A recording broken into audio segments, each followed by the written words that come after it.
Alam ko yan.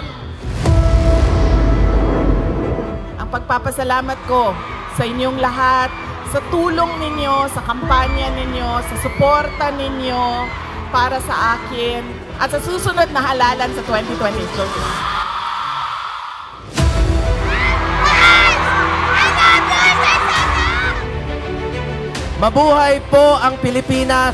Mahalin po natin ang ating kapwa Pilipino.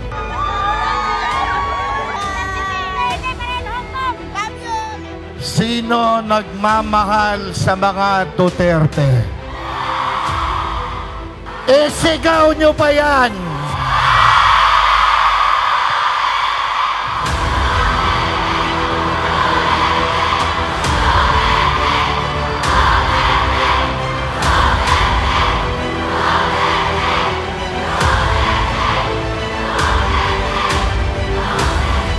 Alam niyo, I do not know if you still believe in me.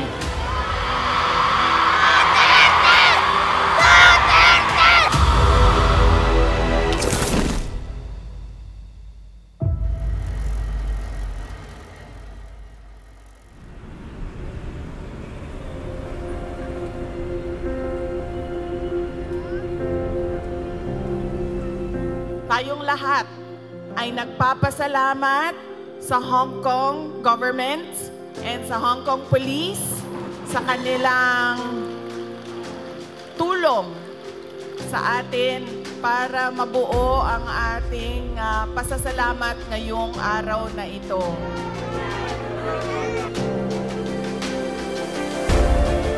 Marami tayong mga kababayan na nandoon sa labas at lahat ng mga first-timer na nakakita sa akin.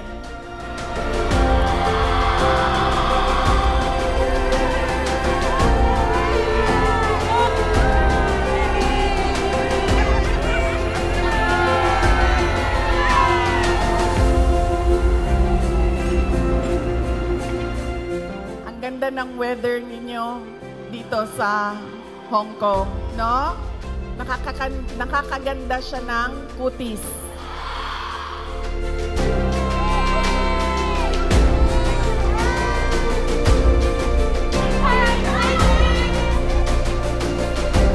Dapat magkita-kita tayo doon sa ating bayan. Kaya lang sa sitwasyon natin ngayon, kailangan talaga pumunta tayo sa ibang bayan maghanap buhay.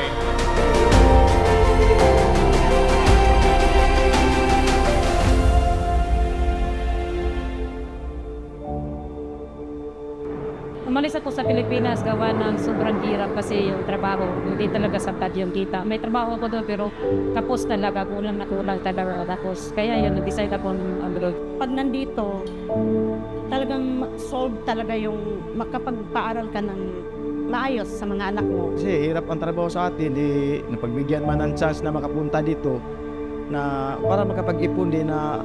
Ang sunod na kailangan natin pagpasalamatan kailangan ko pagpasalamatan ay kayong lahat, mga kababayan.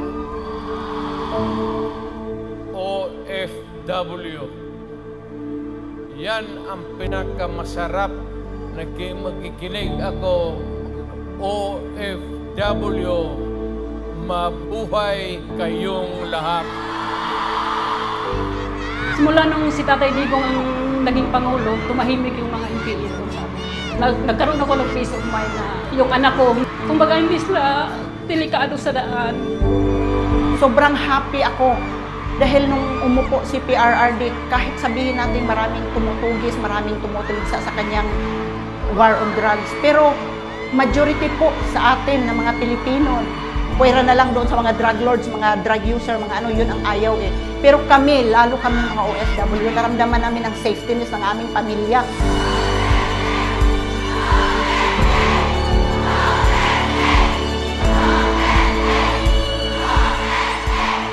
Alam nyo, si PRD, hindi siya tulad ng tatay ninyo na malambing, mapagmahal.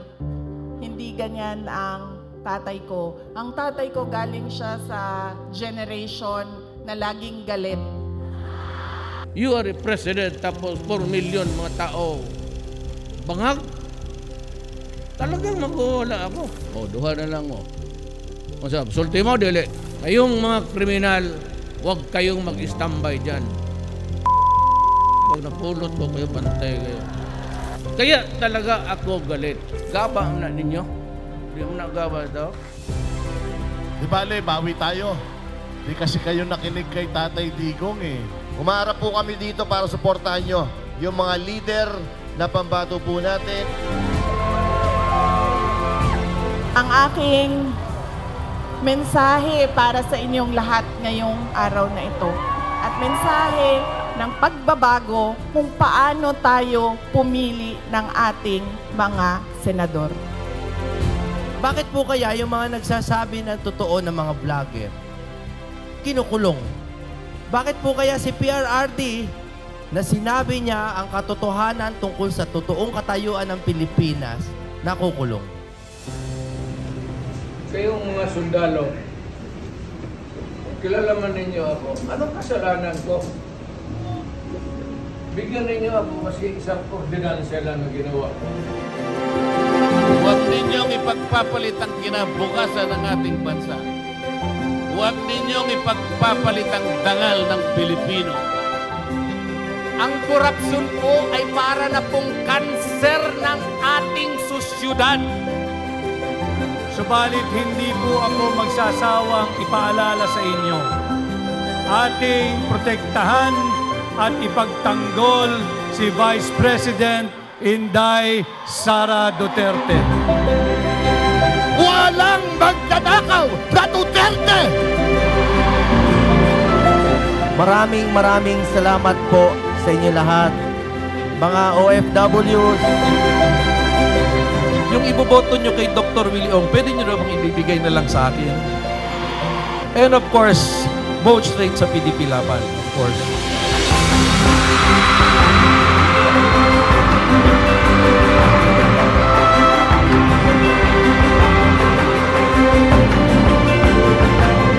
Alam nyo, bakit ako nandito ng maaga?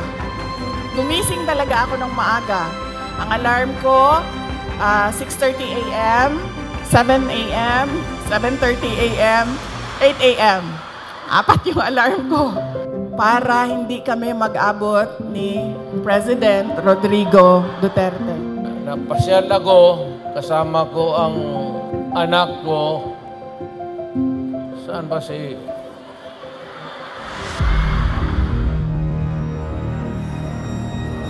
Si PRRD naman, bakit siya yung gusto kong presidente? Bakit siya pa rin sa akin ang pinakamagaling, simula ang pinanganak, pinakamagaling na presidente? 'Di ba?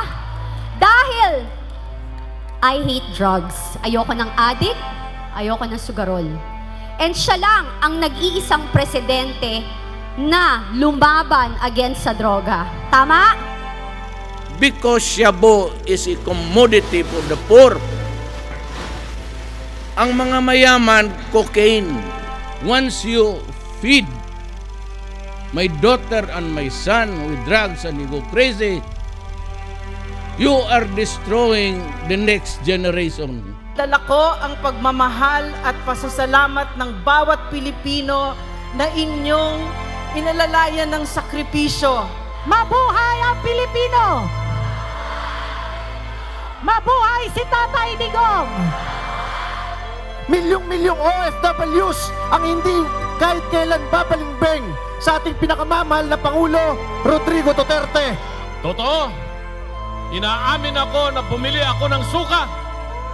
Siniguro kong suka ang aking binili, hindi droga!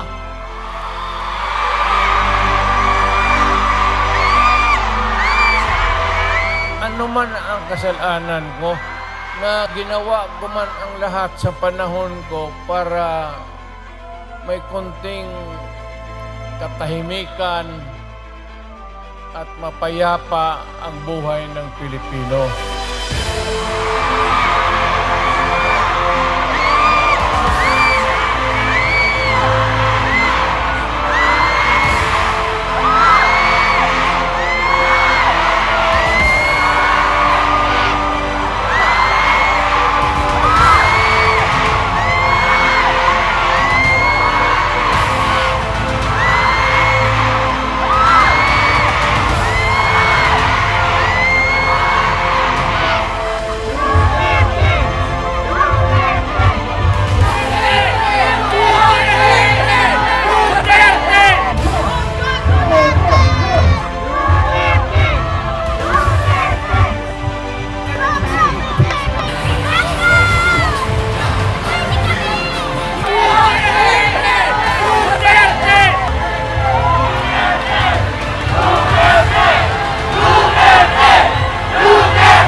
palakpakan po natin ang ating Tatay Digong, ang nag-iisa nating Tatay Digong.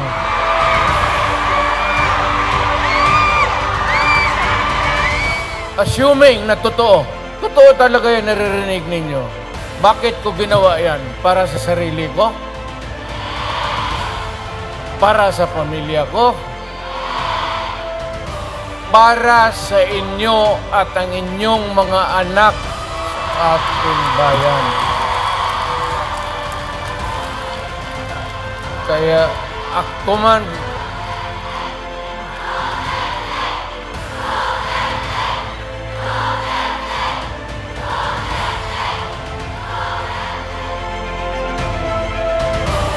ang higiin ko na lang sa inyo, total, kung ganito man talaga ang swerte ko sa buhay, okay lang, tatanggapin ko yan. Wala tayong magawa eh. Hulihin tayo, kung ikulong tayo. Sulomi nakakakabisado, sulomi nakakabisado. Sabihin ko na sa inyo at sa lahat, ako na po'y handang mamatay. Tapos na po ako. Kulungin man ninyo ako kung ano, gawain ko. Everything, lahat gawain ko para sa bayan ko.